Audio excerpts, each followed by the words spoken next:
In today's video, I want to show you guys an alternative way to protect an Excel workbook so that different users can only see things they need to see without setting up a really intricate and involved security system.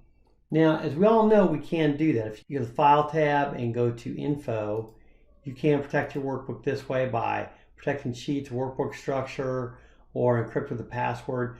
But I'm going to show you today a cool way to do things based on the login ID. First, let's just look at this workbook. Right now, I've got 3 tabs for 3 different associates in my company. Me, Mr. Flintstone, and Mrs. Flintstone. So what I want to do is I'm going to write a little bit of VBA code using this function called ENVIRON, and it's a really incredible function. So first I want to look at that tab and show you a couple things. So this environment function basically will return any value about the environment of the computer you're on when this is run. You've got the computer name, driver devices, home path, operating system, and if you scroll down, you see anything you need to know about the environment is there, including username, and that's what we're going to use today.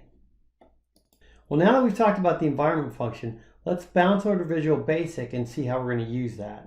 So to use that environment function, all you need to do is really call it, and I'm going to show you right here in the immediate window, and then give it the name of one of the arguments.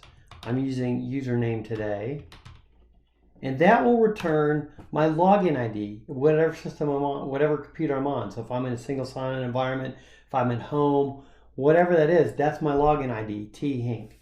So what I tend to do with this is I turn this into a function that's a little bit more specific to what I'm going to do.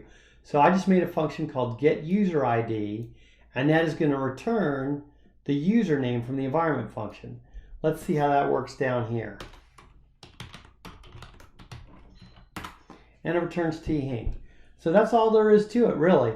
And now in just a minute, we're going to back up and show you how to use it. But first, I want to show you, I have one more piece of code in here. This piece of code will go into the Worksheets tab, which I'll show you in a couple minutes. And it's going to show and hide worksheets based on how they're set up in that tab. And so this is a way to filter everything as people open a workbook without having to type anything. So now I'm back on my workbook. Let me look at that Worksheets tab. And you see what I did here is I listed each sheet name that I want to be hidden or shown based on who logs in. And so right now I just have true and false values there, but if you look at the formula, all I did is say if the sheet name, which is actually the login ID here, is equal to my user ID, then I want to show it, so it'll be true. If not, make it false. So I will go over to my developer tab and go to my macros, and I'll do the show hide sheets and watch what happens here. It just automatically hid the Flintstones worksheets because it detected that think was my name, and that's the only one that's going to keep visible. And that's really all there is to it. You can get a lot more creative. I just use sheet names that corresponded to login IDs for simplicity, but you can build out that capability, and based on the login ID, you can show certain sheets. And the last thing I'll tell you is in order to make this work, when somebody opens up the workbook, let me just bring up the Visual Basic environment again.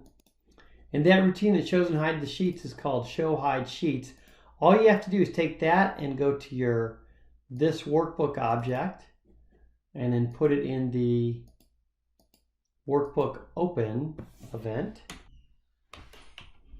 And now every time you open that workbook, it's going to filter those sheets based on who's logged in. They don't have to type anything in. You don't have to send out password, nothing. Anyway, hope you guys like this. If you have any questions about it, let me know. I've definitely got some more involved examples, but this should get you started with the environment function. Thanks.